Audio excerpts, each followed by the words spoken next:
Okay, crazy girlies, artist girlies, you're this close to your breakthrough. Okay, what do you need to do? Set up your website.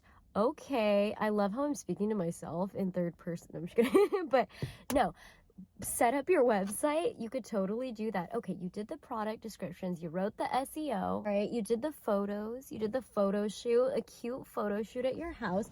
You did the photo retouching, you did the selects, you made all of the art, which took a couple years, TBH.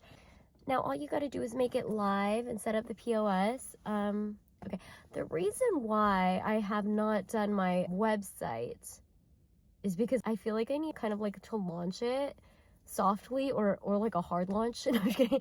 But like I'm trying to make a website for like my greeting cards, paper, just like my art and my stickers and stuff. And they're eco-friendly, sort of. I mean, the stickers are vinyl, but they're like high quality, so they're like durable and like last for a long time, you know? They're like waterproof and stuff, so you can put them on your water bottle or like your laptop or whatnot, your skateboard, I don't know. But the paper goods, since I'm selling art prints, are all like recycled paper so far, right, at this moment. Just because since my product is paper, I want to make it sort of, I don't want to say ethically responsible, but sort of like eco-conscious, I guess, just conscious of the, you know, the materials that I'm using. Anyway, and they're really cute. I like the products and stuff. Although I will say I do really want to in the future go back to doing pen and ink line drawings, because I feel like that's more what I'm naturally, it's just easier for me, pen and ink. And then like also I would love to do paint with oils again on like large scale canvases. That would be my dream one day too, is to like do work in galleries and stuff of like large scale paintings. But right now I was like honing my Procreate skills, basically, like just like digital watercolor and drawing with the iPad, which is like counterintuitive, I think, because I love the tactile, like natural quality of like, you know, physical paper. And you know, there's like a human element and quality in the line work and stuff if you're doing everything with traditional media rather than digital media. But I got this like film on my iPad, so it like gives kind of like a textural quality while I'm drawing with the pencil, the Apple Pencil, because the smooth like screen of the iPad was like just so digital that like, I don't know, it can like throw off when you're trying to draw. But I was happy for these past years, honestly, that I had practiced with the iPad, because I think it just became easier to draw and to place all of the it's like easier because you can like definitely design the composition of like of your prints or greeting cards or whatever your stickers, whatever you're making, by just like, you know, creating separate layers and then like organizing the elements in different like I don't know, just different compositions to make them look good. And then you can also erase really easily. So and there are like pros and cons to digital versus traditional, as with anything. But yeah, I mean, I was just doing that to create like a large breadth of work, and I think that was like a smart move. But yeah, I really need to launch the website, but I'm just like, I don't want to launch without like marketing and stuff, because it's like then I'll have a website but nobody will know, and I don't have, and I filmed like so much last year and like the year before and like even this year of all of the process of me drawing it and painting it like on, or like, you know, digital painting or whatnot. But I just have not edited all the footage because I like I'm just like one of those people that like film a lot, but like to edit, it's like, oh my gosh, it just is kind of intimidating to edit so much because I've like filmed so much. Same thing with my Japan videos. I like filmed every single day while I lived there, but like to edit them, it's like I think I'm gonna make some poor quality edits and just like splice clips together and then put them out there, just because I think sometimes I need to exercise all of the ideas that I have, even if they're like not fully realized in the way that I would like them to be, because like I always have like a vision of what I want to do in my head, and then sometimes I don't have like the level of execution ready. So like I just truly need like iterations and iterations of practice. And I think like maybe my YouTube will be this like iterative like archive of like my process in starting the business, and like just like pursuing a creative life, and like, you know, making like poor quality Japan vlogs and then poor quality artists like product BTS, like work in progress videos, and then eventually get better and better so that they can be like marketable videos to like market the website. You know what I mean? Like to kind of like, you know, promote my website basically. Because right now they're kind of, I just have to get something out, I think, probably, and then like hopefully like just like improve later in the future. But anyway, yeah, I'm just like, the reason why I also hadn't done my website, I mean, there are multiple, I mean, it's just, I think I love creating for fun, but then when I had put so much pressure on myself too to like make things of a certain, like to execute in a certain way, like I think that kind of blocked my creativity. But then also just, I think just typically and or just practically in the practical life season that I have been in. Oh my gosh, that scared me. It's a giant cat. Anyway, that's cool. sorry sorry. Anyway, whoopsies, I accidentally scared that cat. Anyway,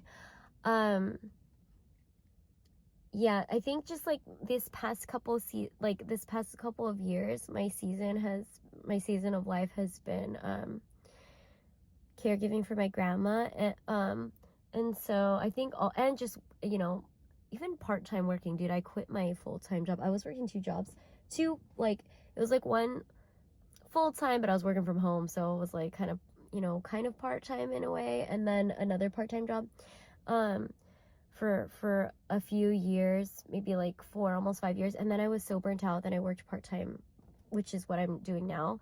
But like instead of mentally creatively burnt out, because I was always like, I was designing and writing like all the SEO stuff that I'm doing now, I'm applying all that stuff for my own business, but I was like doing all that for my old jobs, whether it was designing or writing or whatnot. Like I was mentally and emotionally kind of burnt out, and now I'm emotionally as well, but physically burnt out because I'm like literally pushing wheelchairs all day, and like and then, you know, also dealing with all that stuff. So it's like now it's like I'm like very creatively like inspired, but like I'm often when I get home physically just exhausted. So it's like a different thing. But you know, I don't want to just say like I have so many excuses. I genuinely think it's just because I'm like a highly sensitive person. And I don't mean that like in a false way. Like I truly like they used to be, it's like a physiological reality, it's like a scientific reality. I read this book called The Highly Sensitive Person by like Dr. Elaine Aron, and additionally I read like this other book called Quiet by Susan Cain, and it was about like introverts and stuff. And I don't know if she referenced Elaine Aron's book, but like I read those at like a similar time or in tandem, or consecutively, one after the other. I don't remember, but I totally related, just being so drained by social interactions as an introvert, but then also like I could totally tell I was a highly sensitive person, not only just because like creative people tend to be, I believe, and are, but like often, but it used to be called highly reactive people because like the infants that they studied, now this is like a total tangent, but the infants that they studied, like when they like introduced new stimuli to certain babies, like calmer babies tended to be like kind of extroverted, or their like nervous system was like calmer, it wasn't as alert. But like the highly reactive babies and infants, that Elaine Aron tried to shift that kind of negative connotation and change it to highly sensitive, because it's like your nervous system is literally just very highly sensitive, and like acutely aware of like different like external stimuli, sounds, noises, sights or whatnot.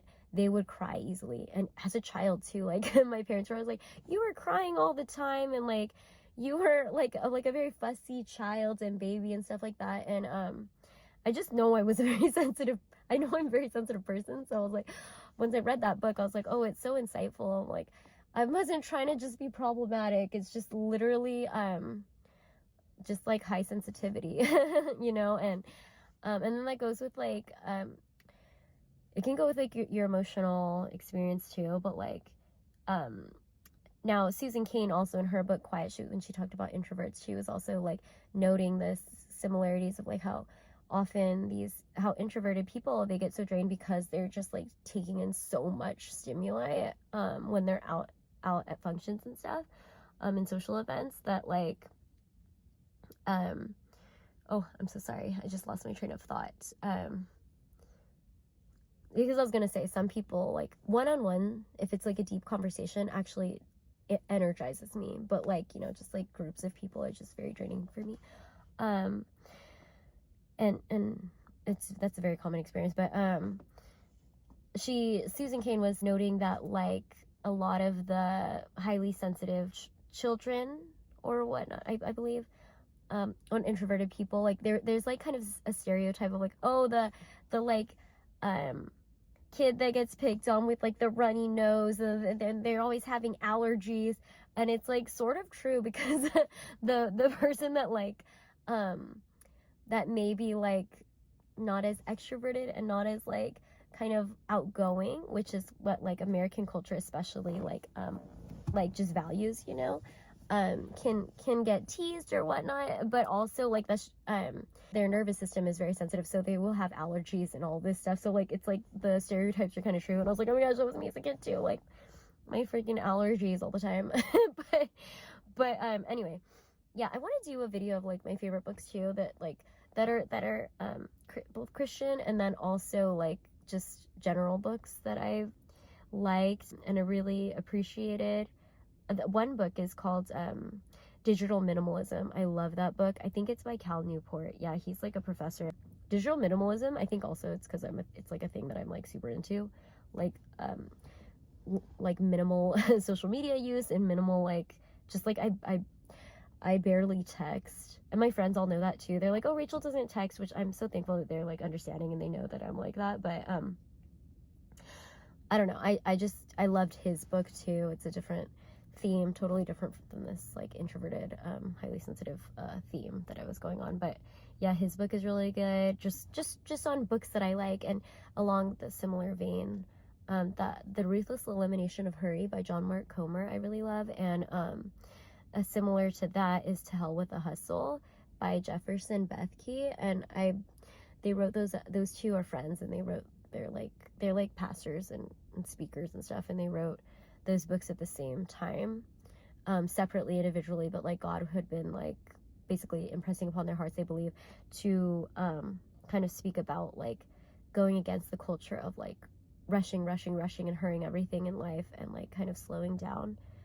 I really love that, even though I'm like speaking so quickly because I just like drank caffeine I think. But anyway, so yeah, this is for anybody who needs to work on your projects. You know, you can do it. Keep going. There are reasons why it's taking a while. Could be procrastination and self-sabotage and fears, and they could also just be legitimate life seasons and situations. So, you know, everything's gonna happen in God's timing. But everything is gonna happen in God's timing, and keep working on it or whatnot, but also continue to rest and sit in God's presence. For me, this is advice for myself.